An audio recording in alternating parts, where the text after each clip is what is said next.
Hello bos, Peugeot 2008 Voltage 1.2 auto tahun 2018. Kereta dah cantik, cat dah baru, condition semua ok, tak ada masalah. Kereta ni hanya boleh loan bank dan loan kredit sahaja. Kalau nak beli cash pun boleh. Kalau berminat boleh datang kedai tetap kereta, boleh test drive.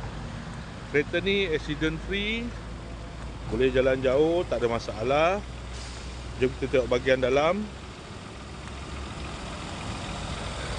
Kereta ni ada sunroof.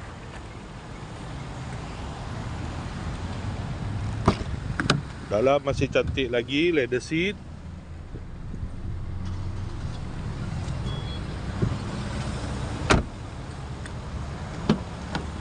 Aircon semua ok lagi.